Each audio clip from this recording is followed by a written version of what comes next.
Hello, welcome to this tutorial, and in this tutorial I'm going to explain how to enter an appointment or a task here on the scheduler, on the schedule. Because you may see these appointments here or tasks as they're displayed on the schedule for the day, and you may wonder how they came to be here. They came to be here after being entered by a person who will accomplish them, basically. But how do we enter them here? Basically, we have two main ways to enter tasks in the system, and later they will appear here on our schedule of accomplishment. When you enter it, it will be displayed here, whether it is accomplished or it's not accomplished, whether its completion status is 100% or whether its completion status is 0. That is, whether you've accomplished it or not, to be displayed on the schedule here. How do we go about it? We go to data entry, and if you click on this ribbon tab, the scheduler or the schedule will disappear. It will only be displayed when you click on these ribbon tabs: home, view, and file. But when you go to data entry, it will disappear. You won't see it anymore until you go back. That is, it is simply because here we have other forms that have to be displayed as you work on them, and they won't be displayed on top of our schedule here. They won't display here. That's why when you click on data entry tab, it will disappear. But it's okay because we are not going to use it. We go to task entry tab here. When you click it, it will load a form for you here. Let's minimize the ribbon here, and let's maximize our form to fill the entire space here. We have two toolbars. This is the first toolbar and this is the second toolbar. The first toolbar will display the category login here, as I'm logged in as an administrator. The staff title here, the staff name will be indicated here. Here you can select the tasks that you want to load, the range, their predefined time range or period. You can say tasks for yesterday will be displayed here. If you say for last week, they will be displayed here, and it will tell you 30 tasks in the last 7 days. Down here in the status bar, 30. You can say today to tell you 5 tasks to accomplish today. You can scroll this side and you see they are not accomplished. Their completion status is 0. You can check for tasks that will be accomplished tomorrow by clicking here, or even next week. You can look in the future and see the tasks that you have to accomplish in the next 7 days. That is, here you pick their pre-period defined time. Here you select the start date and the date range. If you want to load the tasks between a certain period of time, like you can say from 1st March up to 31st March, you click search. They will be loaded and they grouped because they are for CD or health, as you see here. So they are the ones loaded here. You can expand, because by default it will load them and collapse them. So if you want to view them, you have to expand them. You click on the plus button, and as you look at them here, they are arranged according to job description, the tasks you have in each job description between 1st March to 31st March. So when you click on the plus button again, you will see that also they are arranged according to their objective. Yeah, and then when you click again to expand the one objective, it will show you the activities. Yeah, tasks are still arranged in the activities. If you click on the first, still to show you a task here. That's how they are arranged here. So that's how we load tasks between a certain date range. You select the start date from here. There is a drop down calendar here and here. So after selecting the right date range, and then you click search. This button is for grouping. By default, it comes when it comes checked, in a sense, as we've loaded the tasks here between two dates, and the tasks are grouped like this. That's the instance of this.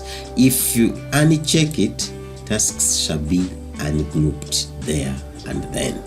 If you check it, they will be regrouped once again. Suppose you ungroup it, you find that when you scroll on the horizontal bar, you find that other fields or other columns, they scroll. But this first column does not scroll. This first column does not scroll. So it's locked. By default, it comes when it is locked. That's why this checkbox is ticked. If you uncheck it, it will disappear and it will scroll as other fields do. The last switch button is to hide these controls this side. These are the controls that we're gonna look at specifically for entering appointments. But I wanted us to first look at these toolbars, because you can as well use this form to enter tasks and to work upon them here. You can work upon them. So this switch box comes when it is switched on to show these controls that we use here, these controls. If you switch it off, those controls will disappear and you won't see them anymore. So when you switch it on, they will appear once again. If you switch it off, they will disappear. At the second toolbar, by default it loads, it puts an identity number here.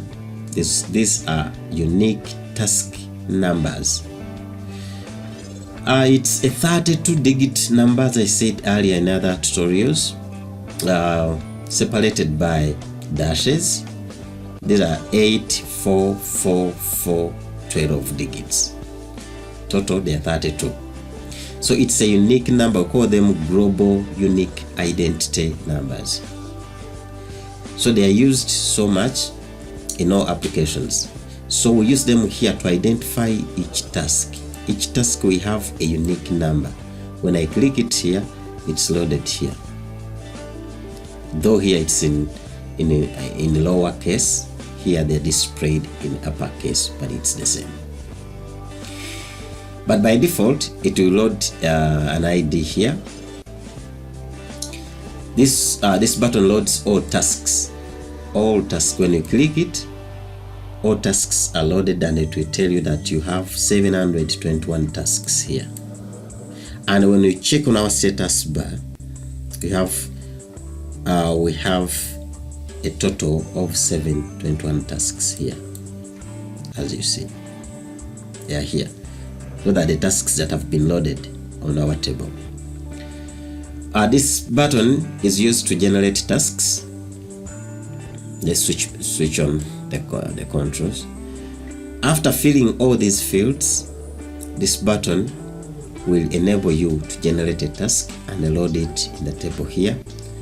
You review the tasks before you save them, and thereafter, if you feel that they are the right tasks that you want to enter into the system or in the database of this application, then you click save and they will be saved. When you select a task like this, you may decide to work upon it. For example, I may change from high to medium. I may change here. I say this task has been accomplished up to 100, and it will change the color. I say this one is also medium. Percentage, this is 90. Say okay, this task has been accomplished up to 75%, but its priority is highest. Also change the colors. When you change the percentage, they will change the low will change its color. Yeah. So this button will, if you say update, it will update. Yeah, they're updated. If we clear the table and we load again, see they are loaded once again here. It's there with all the information that we've changed here in this column of priority and completion status. Remember, I say that to indicate that a task or an appointment has been accomplished, it is indicated by 100% here, completion status. So this is the button for update, and it updates all the tasks or appointments that have been loaded on this in the table here. All of them. It will check and save all of them. This button is for delete. It deletes a single task. If I select a task like this, I can delete it from here. Though it will first ask me, are you sure I want to delete this task? If I say yes, it will be deleted. If I say no, it won't delete it. This one deletes some laws or records that have been selected. Suppose that I select several laws, I can say delete selection. So it will ask me if I want to delete them or not. If I say yes, they will be deleted. If I say no, they will be deleted. Again, this button deletes all tasks and appointments that have been saved in the system. So if you press it like this, it will ask you if you want to delete them all. If you press yes, they will be deleted and you won't be able to recover them anymore unless you have a backup copy somewhere else of the database, but you won't be able to recover them. So you should be careful when using this button. Here we use this button to clear data that is in these controls. It clears all data that has been filled in these controls this side. When you click it here, all of them will be cleared. This one removes all the data on this table. In the table, all the tasks and appointments that have been loaded here, they will be cleared, but they are not deleted, but they are removed from the table to make it afresh, to make it clean. So this is the essence of this button. Says clear table. When you click it, it will clear them and you won't see them because it may be a case when you want to generate a new task or an appointment and it save them. So when you clear the table, these buttons become active. But if you load tasks like this button shall be deactivated. And if you happen to select one, any of the records here, even the generate button will be disabled. Because the system will understand that you're not going to generate any task. Actually, you are working on these tasks because you can edit tasks from here. You can type in here information as you may want. Here, you can do that. You can type in if you feel like typing. If you want to change them, you can do that. You can type in. You can scroll a task from here. So you can do you can edit tasks from here. So the system will check if you click any record here to assume that you want to update or delete or do anything else here, and these buttons shall be disabled. This is for closing the form. If you click it, the form shall be closed. Yeah. Okay. That's that. Let's go to another stage. This combo box loads staff ID numbers. You select one, and when you select, job description numbers for that staff shall be loaded here. And when you load JD number 1, also objectives for JD number 1 shall be loaded here, and activities that you planned on JD or on objective number 2 shall also be loaded here. And when you finish the circle filling in the information here in these 4 combo boxes, if you have any task on this activity, it will be loaded here. As you see, it's loaded. And the job description represented by this number is filled in here. The specific objective represented by this objective number is here. And the activity represented by this number is this, and its corresponding means of verification here. So that's how we go about it. Yeah. Now, from there, you can look at how to enter task. Suppose we are on this activity, we are entering another task in this activity. We've accepted JD1, objective number 2, activity number 6. We want to enter another task because it has these tasks here loaded. There are around 5 tasks, 2, 3, 4, 5. They are loaded. I want to add on another one. Actually, here you can use the scroll bar, horizontal scroll bar, to look at them. Yeah. Here you find this is CDO header. Here, this is the one. JD number 1. Yeah. It's this. Objective number 2 is this objective, and activity number 6 is in this column. Now, subject is here, and the description is here. They're all about quiz competition, and then the start date and end date. It's a 1-day activity on each day. And 1 was done, the rest have not been yet done.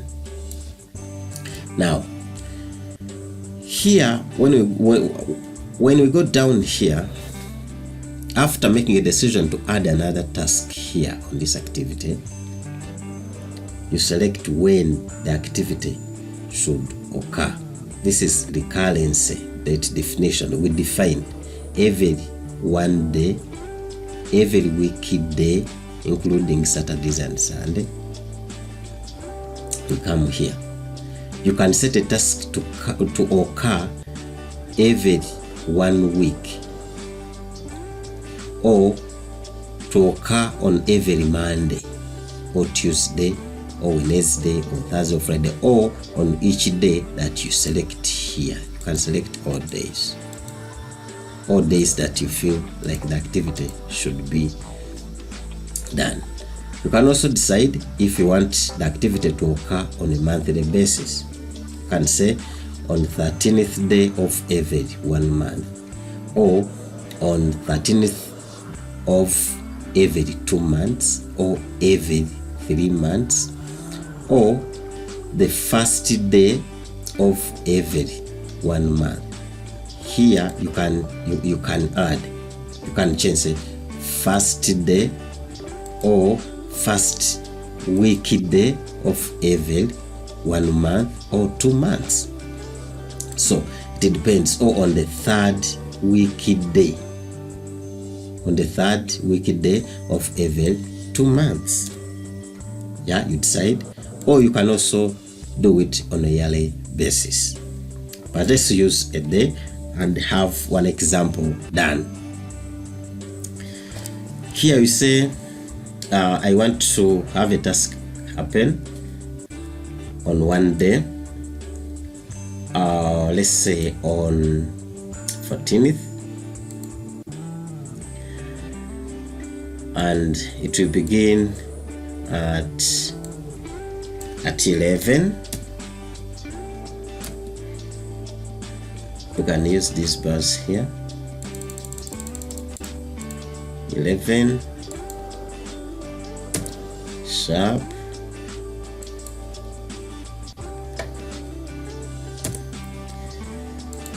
AM.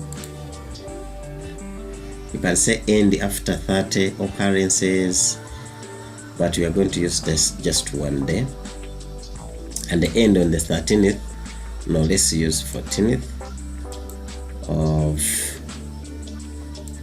2019, March 14th at midday. Let's say 30 minutes, exactly 30 minutes. Yeah, PM. We said the activity should happen once on 14th, beginning at 11 a.m. here, and should end on the same day of 14th at this time exactly. That's one hour and a half. So all these fields are mandatory, so you have to fill them. So we enter the name, we enter the task name. Let's say preparing for quiz competition. Quiz competition with children leaders. Location, say main hall, let's say project main hall. Project main hall. Task label, you can go to prepare presentation. Task status, I will be out of office. Will it take a whole day? No. Priority is medium. I will leave the completion status at 0. Yeah, when the task is accomplished, then I will change this. Remind me in minutes, and remind me 30 minutes before. Can change the time zone, but this is right for me. I can leave it like that. Then I put a description. Now put a description, I say, during this period, I will be with children preparing for quiz competition.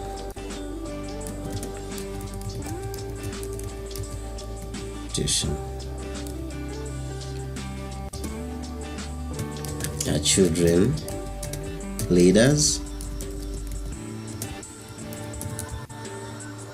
will spearhead this activity, and I will supervise them. So before we click generate, because the generate button and save are inactive, we have to clear this table. We don't clear fields now, because if we press clear, all the data we filled in here shall be lost. We have to fill it once again afresh. So we don't press clear here, but we press clear table to remove the tasks here, to make it ready to have other tasks loaded. So as we've cleared the table here, you see these buttons are now active. Now I can say generate. It will load this task for me here. Considering all the information I have entered here, it has loaded it here. Preparing for quiz competition with the children leaders. That is the title or the subject, and the description is here, which I have put it down here, and the time I have selected, the location, the priority, and completion. So if I need it to happen 30 times or 15 times, I can just change here, say let it happen 15 times, and obviously the radio button will change. So let me clear the table first and say generate. It will load them here 15 times. Here 15 tasks shall be loaded here. See? Yeah. And their days, the days shall be incremented by 1 day. To begin from 14th, 15th, every day, one task shall be added here. Shall be added. 15 tasks shall be added, and the beginning date shall be this, and each day that follows, that task shall be added as well. So now if I'm contented with what I have put here, because now I can view it and see if it is, it's what I want to save. So I say save. So to tell me tasks or appointments successfully saved. That is it. That's how we enter tasks. So they are loaded into the system. And if you check here down, you see tasks have increased from what we had before. They have been added to our database. So if we try to go back to our scheduler here, and we refresh the tasks here. Yeah. Let's go to today. Yeah. Now let's go tomorrow, 14th. This is what we've entered. This is the task we've entered here. Can read it and see. Preparing for quiz competition with children leaders. The location, project main hall. Task number is this. Officer, the title, office title is CDO Health, JD number 1, objective number 2, activity number 6, priority medium, completion status 0. This is the description that I put when I was entering the task. If we go to week view, we find that it is also automatically put, on each day and at the same time that we've set. If you try to navigate next week, you will find that still the same task has been put on each day, because we said 15 occurrences of this task up to here on 28th. So that's how we enter a task. That's the main way how to enter a task, and I would recommend that you get used on how to enter a task from here. In the first time it may seem a bit hard, but as you interact with the application, you find that it's very easy and very helpful to do. Yeah, it will load the tasks for you the way you want them to appear on the schedule. So that's how we enter a task. Thank you for watching. If there are any question, please you can raise me and I can help out at any time. Thank you for watching this tutorial. See you in the next tutorial. Bye bye.